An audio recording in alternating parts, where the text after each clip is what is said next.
Hey guys, today I want to talk about SEOFON's Master Style Sword Tempest.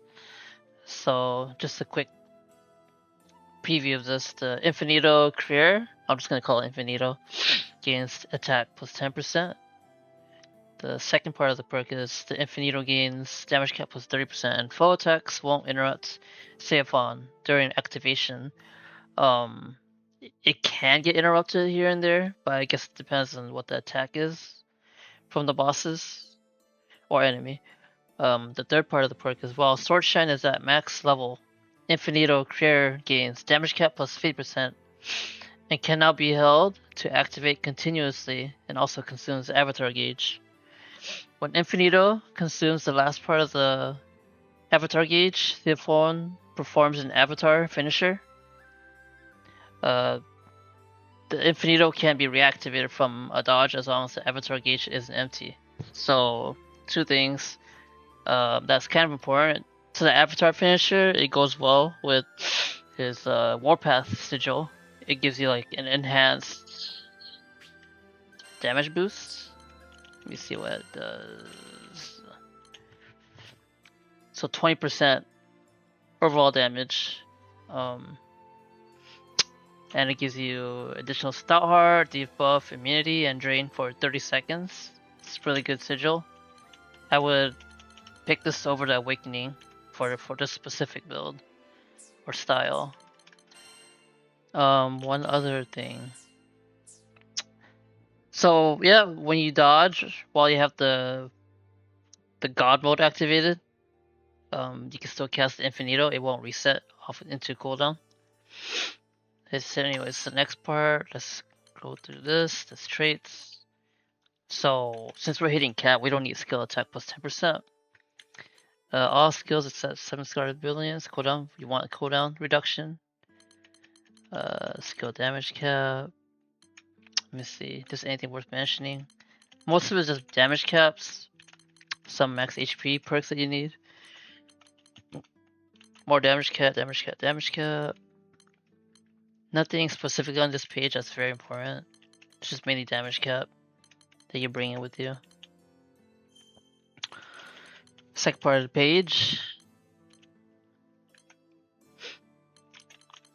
Damage cap. Sword Shine reaches level 1 or above. SEOFON gains supplementary damage. This one's important. You definitely want this one for additional supplementary damage. For this build, I'm also using the Inspirazione. It's the other buff where you get defense up. Let me go back here real quick. It's one of my favorite buffs aside that goes along with the Tempest stuff. So this one gives you hostility, defense up plus 30%, and debuff immunity. But because this trait right here gives you additional cooldown, there's another thing back here where it gives you supplementary damage, so even more damage on top of everything else. So anyway, going down the list, more damage cap, HP, in defense per support or defense sigils. You definitely want this one. That way you can get close to 200k. More damage cap. I don't really need the slow duration since my build revolves around the 7 stars brilliance. I love this the most.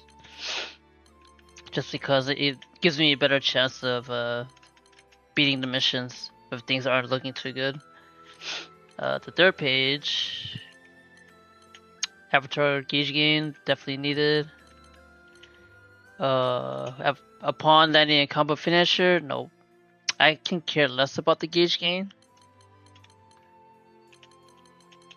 It's not too important since most of the time on emergency use, I'm using the Tempest set to fully fill up the gauge. So upon summoning an avatar, Sword Shine, now it starts from at least level 1. I really like this one just because I won't have to use like 4 or 5 combos to fill up the Sword Shine gauge. So it's less of that going on. More damage cap. Tempesta, you want Tempesta with this additional buff, attack buff. So that's it for the master traits. Okay, so now let's head to the trading dummy real quick. And I'll talk about my build briefly too as I go in here.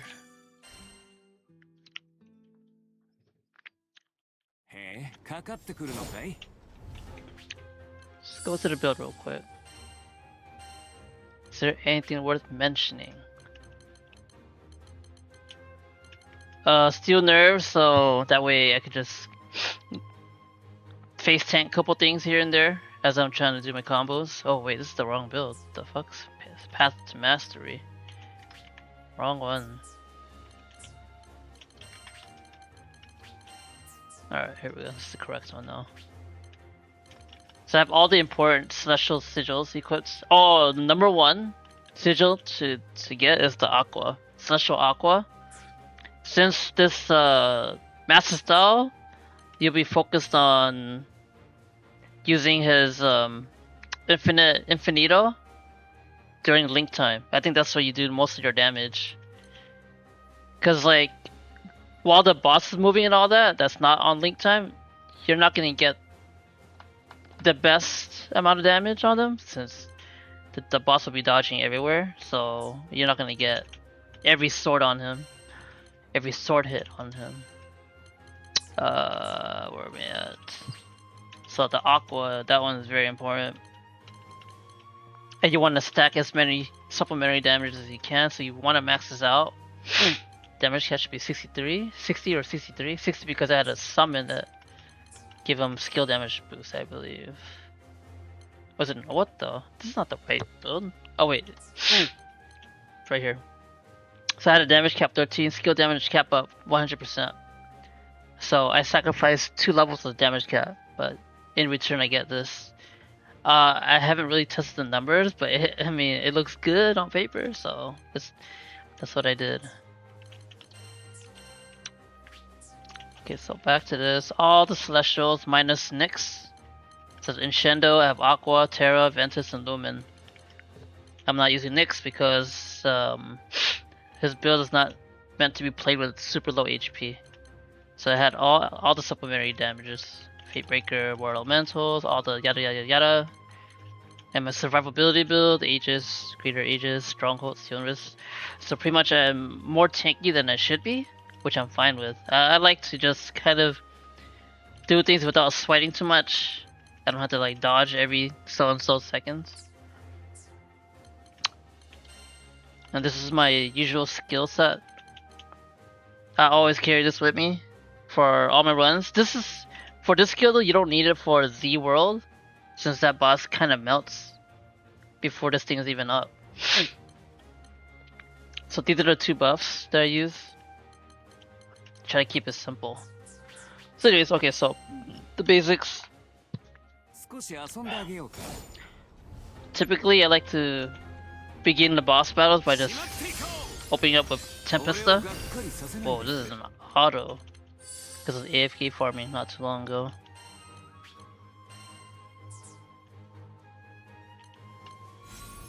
Okay.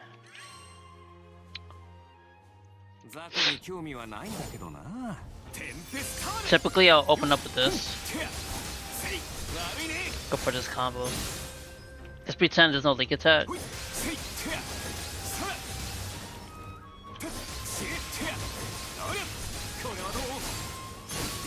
So it gets tricky. Right here, you have the option to either go for the avatar finisher or just cast this. I think it's just better off to just use the swords and end it with the avatar finisher. You get all your buffs up and, you know, just keep doing damage. Because at the beginning of the boss fight, you're not going to get to link time, so I mean, you're not going to be holding onto the sword for too long. And even if you did have like a full gauge and all that, most bosses will have like a phase change early on, so that'll hurt your DPS too. So there's no point sweating on it. So if anything, you want to prepare ahead for like long chain bursts or link time. So next part is, let's assume that the boss is about to get into the link time. So what I typically do is I try to prepare ahead of time with my buffs before I get to the link attack. Hold up. For example, oh, this is better. This is a better example. I have to do this first. So the link gauge is about to be full, so what I typically do is I'll cast my inspirational buff, whatever you call that, and then I'll attack him, blah blah blah. Cast my other buff, link attack, try to get my avatar finisher, cancel out, save all your buffs up, and now you're just spamming this. And it would definitely last longer than this because you have a full team keeping the link timer going. So that's normally what I like to do in preparation of a long chain burst or a link time. Trying to think about something else. Just anything else. I feel like that's it. It's pretty straightforward. It's not too complicated. Probably the easiest build for SEOFON. Although someone has mentioned that his other mastery style is probably the best. Which one is it? This one right here. But you're just doing damage. There's no real downtime. I haven't used this yet, so I can't make a judgment call. But for me, I love using Sword Tempest and Tag Team right now. Because those are the only two that I'm using. But I just like how bursty it is. And this one, I like how this one's also bursty. Once you're like in the right area at the right time. But anyways, that should be it. This build. Just anything else I could find. I'll let you know. Let's see. Oh, one last thing. Just having the 7 stars brilliance, it can help out with your runs, and it can definitely help out with your infinito. But it's so situational where there are times that you won't get your god mode up and running with the 7 stars brilliance. But honestly, this is a good DPS gain for your whole party. Like, in the long run, it's not about just your character. You want everybody to do damage, and this definitely helps boost everyone's damage altogether. It's like an indirect buff, but definitely it helps complete runs a lot easier. But I think that should be it. I hope you guys liked the video. Please hit the like and subscribe. See ya.